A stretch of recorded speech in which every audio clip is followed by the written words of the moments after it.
Good morning, beloveds. It was a really sweaty run this morning, so I had to take a shower, so my hair's not as poofy as it usually is. I'm also thinking I was about to get a visitor. One of my cats was coming in, and then I started talking, and he went, "Oh, never mind. I don't know who she's talking to, so I'm going to duck out of here." I got to see a little bit of the sunrise this morning. The run pattern that we do today doesn't take us where we can see it, so we just got to see kind of the pretty colors in the clouds. So I hope that you guys are finding a way to get outside, get some fresh air. I know we're doing this social physical distancing thing, but don't stay locked up in your houses. You know, get out, get some fresh air, go for a walk. The parks are still open. I saw an interesting sign in the park near us, talking about social distancing. I'm going to try and get a picture of that, hopefully this Saturday. Yeah, make sure that you're getting out and enjoying the springtime. We live in Houston. It's going to get hot soon. So if you're in my area, definitely get out and enjoy the cooler weather while we've got it. If you're living somewhere further north, you know, it may not be quite as warm as it is. It got up to 90 here yesterday, and I think it's going to get to 90 today.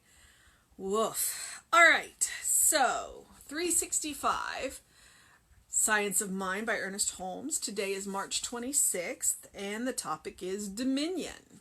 So let's see what Ernest has to say. Each of us has access immediately in our own consciousness to that absolute, unconditioned presence that molds and makes things out of itself, by itself, directly becoming the thing it makes.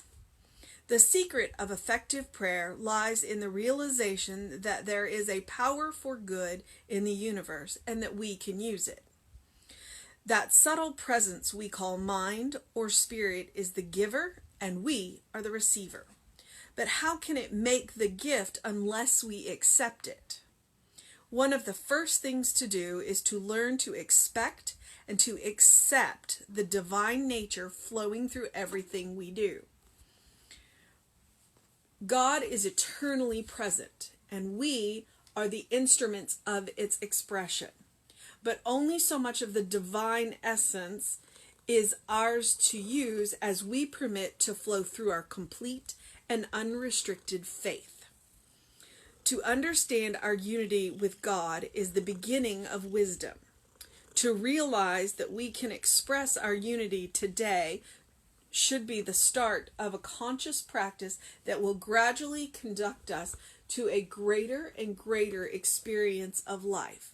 Thus, we will demonstrate not only that an infinite good exists, but that it is now operating in our experience.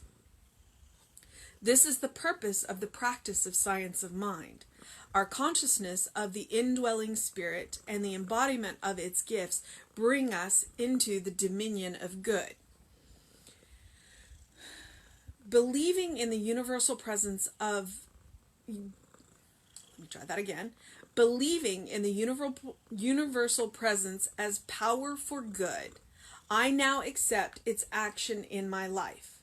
I know that there is a strength and a vitality, a livingness flowing through me and out into everything I do or say or think.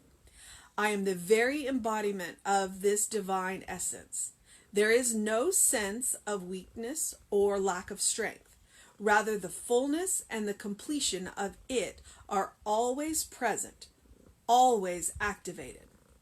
I combine the belief I have in it with the conscious use I make of it, completely accepting and no longer rejecting the flow of this power through me.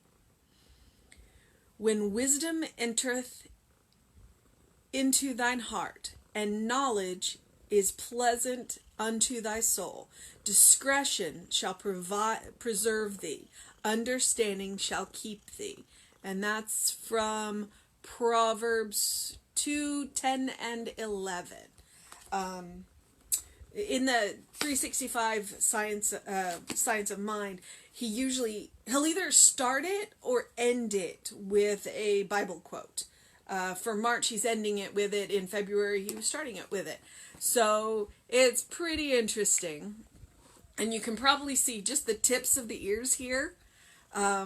If I'm on the phone, which technically I'm on the phone, this little girl insists on being part of my conversation. I wish you could hear her purr because she has a magnificent purr. I think next to Om, that is the most amazing sound in the world is the purring of a cat. So, well, that and baby's laughs. If you haven't heard a baby's laugh, I encourage you to Google baby laughter and just listen to that. Because if that doesn't make you laugh and doesn't make you smile and doesn't fill your heart with joy and gladness, nothing will. So I guess that's my tip for today. Google a sound or listen to a sound if you have one. I mean, if you have a baby, definitely make that baby laugh. Tickle it. Listen to that sound. There's nothing quite like it. So whatever you're doing today, do it to the best of your ability and do it with love. We are working on getting some more faces into the Facebook Live for you, so it's not just always me. But I will be here every day. And I just want you to know I love you. Bye.